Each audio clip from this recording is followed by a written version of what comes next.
4 years after he was drafted 4th overall, the Kristaps Porzingis era in New York is over.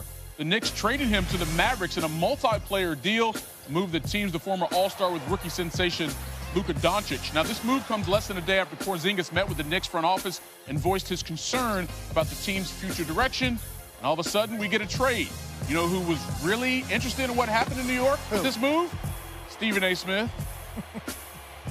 Don't even need to talk about what Dallas got out of this deal. It's Porzingis with Luka Doncic. That's the future. That's all they care about. In the case of the New York Knicks, yes, you got DeAndre Jordan. Yes, you got Wes Matthews. Yes, you got Dennis Smith Jr., who Phil Jackson should have drafted instead of Frank Ntilikina, by the way. But that's neither here nor there. Here's the bottom line. You're the New York Knicks. You have cleared a minimum of $68 million in cap space. That gives you enough room to go after not one, but 2 max players, and that's a minimum. They also got 2 future first-round picks in the mix, but that's beside the point. The $68 million, why is that so important, ladies and gentlemen? Because you got to get 2 stars. You got the Brooklyn Nets going after 2. You got the Los Angeles Clippers potentially going after 2. We know what the Lakers are going after, but now the New York Knicks are in the mix with Kyrie Irving, with Kevin Durant, and then some. Potentially available. I'm sorry, not even potential. Likely, we shall see what happens. The New York Knicks are in play.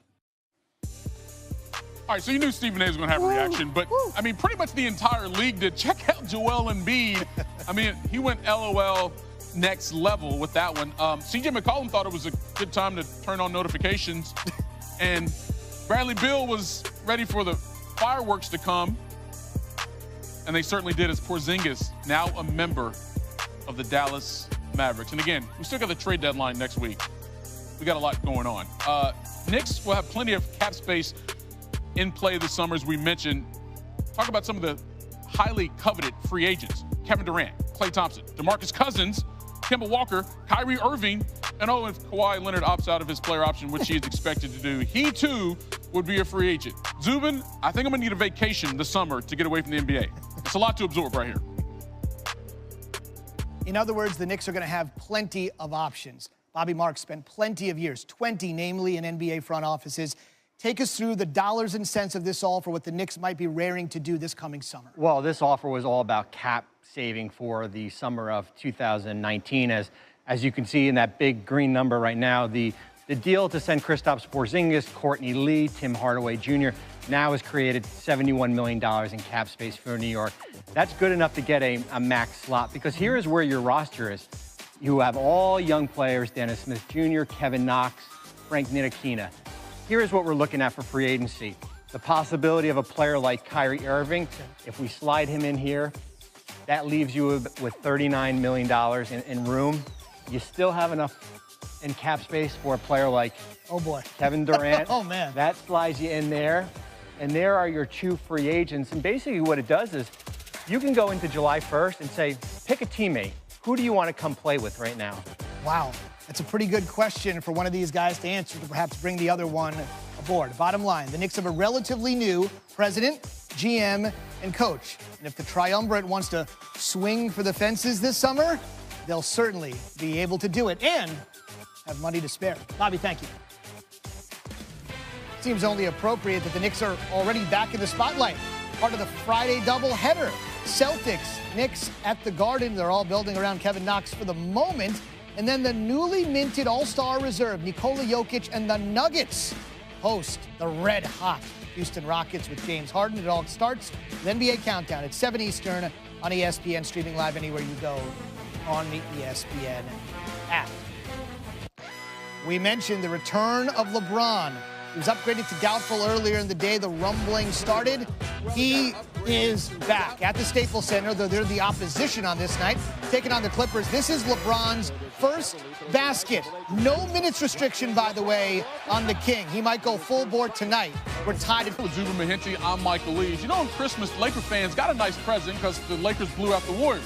Well, they also got a lump of coal because LeBron James went down with an injury, hadn't played since, Zubin, until tonight. You mentioned the Warriors. They got the Warriors Saturday on ABC, warming up with the Clippers in the return of the King. He had missed a grand total of 17 games. Lakers are 6-11 without him, and their scoring, essentially from deep, really struggled. LeBron so far has got just 2 points. Here it is. This is the return. He's playing 7.5 minutes so far, I mentioned. No minutes restrictions. We're tied at 23. We'll be with you for the next hour. Van Pelt will wrap it all up in the Kings return on his show in an hour. All right, well, one of the marquee games of the evening, battle for first place in the East. Giannis taking on Kawhi, Bucks, Raptors. Kawhi's averaged about 32 points in the month of January. But Giannis went for 43 the last time these two teams met. It was one shy of a career high, but it was in a loss. In fact, it's most he's ever scored in a loss, and I feel like he felt some type of way about that, and he wasn't going to leave Toronto with the L tonight. He started the tone early, splitting the defense. I mean, just getting to the rim at will was Giannis.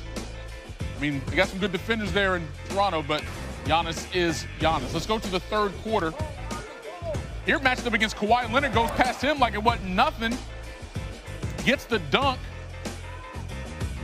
Giannis would finish the night with 19 points, but he had help. Eric Bledsoe goes for 14. All 5 starters for the Bucks scored in double digits, and they had 2 guys off the bench come in with double digits as well, including DJ Wilson with the putback dunk there. But Pascal Siakam led all scorers in this game with 28 as the Raptors trying to make a comeback after being down by 20. Siakam in the corner there for a 3. And then here, Serge Ibaka, nice little pass to Delon Wright. All of a sudden, we got a ball game. Let's go to the fourth quarter now. Raptors still chipping away. Siakam over Giannis and 1. Back to the other end. The 9-point advantage. Defense leads to offense. There, Siakam with the rebound putback. The fans are getting into it there. Could the Raptors come back at home and lay their claim to the top team in the East? Kawhi working hard off the glass. Give it to him. Tough night shooting for Kawhi, just 7 of 20 for 16 points. But here, driving, switches hand, cuts the lead to the Bucks for just 6. But every game usually has a dagger, and Malcolm Brogdon delivered it. Bucks win it 105-92, 37-13 on the season.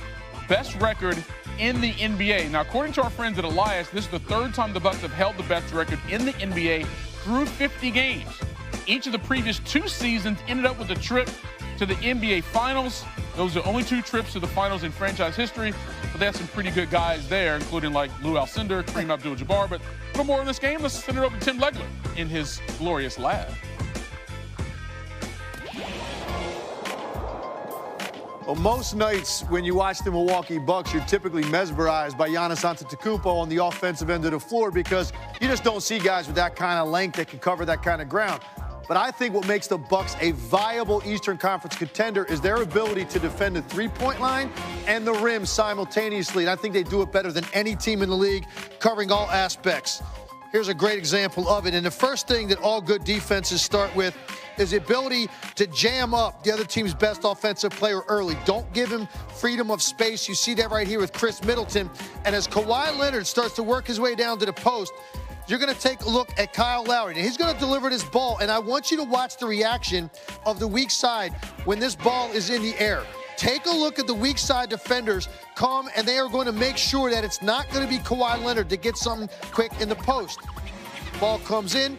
Stop it here. Now, when most teams get strung out with 4 guys focusing on one offensive player, in this case, Kawhi Leonard, you're typically going to get something really good on the weak side of the floor. Here you've got Serge Ibaka spotted up.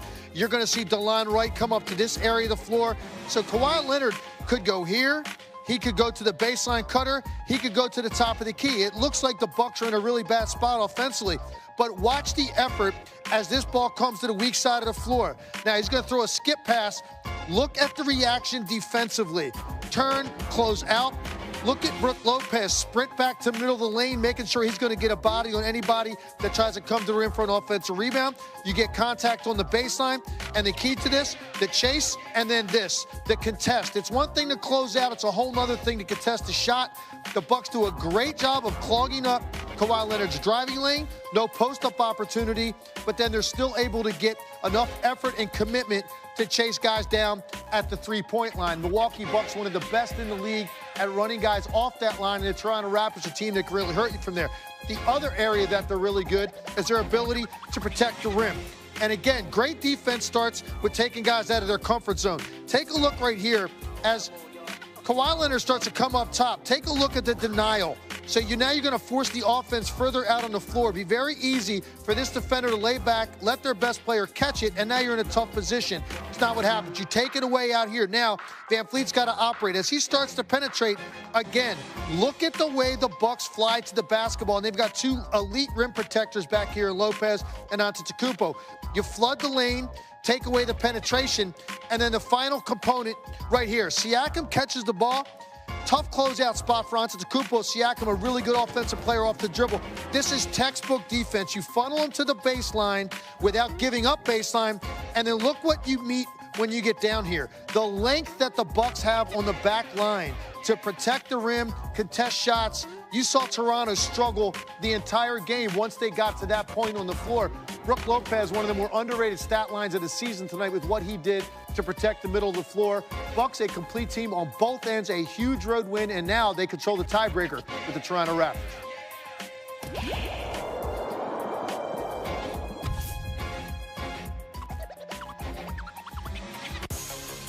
Of course, the big news from the NBA on Thursday, Kristaps Porzingis traded from the Knicks to the Mavericks. And this was last night because the Mavericks blew out the Knicks at the Garden.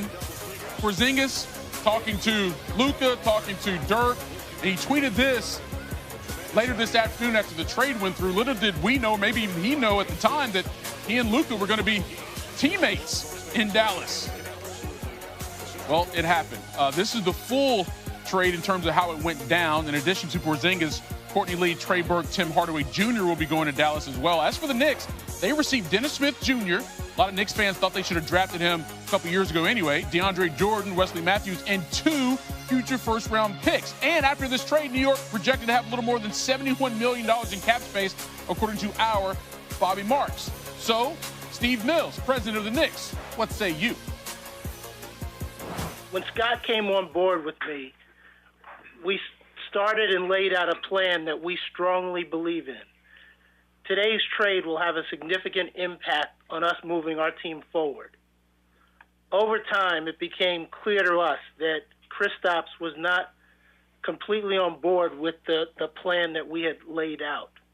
He is a great player, but this morning in a meeting, he confirmed that he no longer wanted to be a Knick. Given the uncertainty of going into free agency with a player who feels that way, we decided to make this trade. It's just a feeling you get as you're watching how frequently he comes to practices, how long he's around the gym, different things that he's doing, and we just started to get a feel that this might be moving in a different direction. So those are the guys that pulled it off. This is the guy that broke the news. He's the NBA's best insider. He's with us tonight on SportsCenter. Earlier today, you reported there was a meeting between the Knicks and Porzingis. Hours later, you report there's a trade. So how did we get here so quickly? Yeah, there was a meeting this morning, a request for a trade by Kristaps Porzingis. And like you heard Steve Mills say there, the Knicks saw this coming. This didn't just happen. Porzingis didn't just walk in the office and surprise them. This has been lingering from the Phil Jackson era. Steve Mills is one constant in that front office, and Scott Perry's come in. But Kristaps Porzingis' feeling toward the organization hadn't changed. He was going to go into restricted free agency this summer. He could have signed a qualifying offer and become unrestricted next year. And the organization, once he told them he was ready to leave, well, then they were on the phone with Dallas pretty quickly. And Dallas was really aggressive and essentially telling the Knicks, don't get on the phone with anybody else. We'll get a deal done with you right now, and they did. And they were able to do it in a matter of hours. So it's a two-pronged approach for the Knicks. You have to make the move to clear the money. Now they've cleared the money. Our front office insider, Bobby Marks, will be here in a second to say exactly how they might be able to spend it. But how confident is the Knicks brass that they can acquire multiple big-time players this summer? Well, they certainly have the space now for 2 big free agents. And listen, they would love to get 2. But it starts with 1. And if they got 1 significant free agent, they could roll the money over to next year and then go back into it. But there's no question that Kevin Durant is the focus for this organization. And, you know, part of the aggressiveness they showed today to get that money off, you know, to move Porzingis out, was some level of confidence that they're going to be, you know, really competitive in his recruitment come July. Never has a team that's lost 40 of their first 50 games of an NBA season generated this much buzz, but this is the New York Knicks. So Mike just showed you some of the emojis. Here's actual words that were tweeted. Yes, from Porzingis, New York will always have a special place in my heart. Grateful for everybody who made this journey so special for my family and I. Steve, guys, thank you very much. Back to the NBA. Light night, 6 games on the docket, but we had our entertainment factor high. Pop and company looking for 4 in a row. Nets, Spurs. Off the turnover, we've got a bat flying inside the arena. In fact, multiple bats flying inside the arena. Let's see how these tough pro athletes are handling it. D'Angelo Russell's like, get me out of here, runs into the tunnel. Popovich was actually staring down the bats to scare them. Of course he is. Pretty much. Other players, Powell's got the towel out. Security guards. All right, got to get involved here. Remember, this happened for the Spurs about a decade ago. So they're ready. They've got everything to go. Hall of Famer David Robinson was in attendance, who tweeted, that problem for the Spurs game. Where's Manu Ginobili? So why would the Admiral say that? Here's what he's talking about. Halloween, appropriately enough. Of course. 2009, a decade ago, Ginobili swats a bat in the air during that game with his hand, and the Spurs bat coyote was ready to go in case he was. Always have to have depth. Always got to have backup for backup. In the 4th, $1:30 to go. By the way, they played a game. Oh, okay. Spurs up a point. DeRozan, got to give the Spurs credit here. This is probably one of the weaker rosters that Pop's had over the years because Tony's gone and Manu's gone and David's gone and Tim's gone. They're a 31-win team already. DeRozan had 15. They obviously got him in an offseason trade. They have LaMarcus Aldridge, who had 20 of his own, an all-star. Nets down final seconds. Napier, hang on, 1-point game, 4 ticks to go. Spurs call a timeout, make a couple free throws. Last chance for Kenny's kids. Here we go. Napier, there's some contact there, Mike. Ain't going to get that call on the road, though. No way. Spurs have won 4 in a row. It's a batting, 117, 114. Crazy.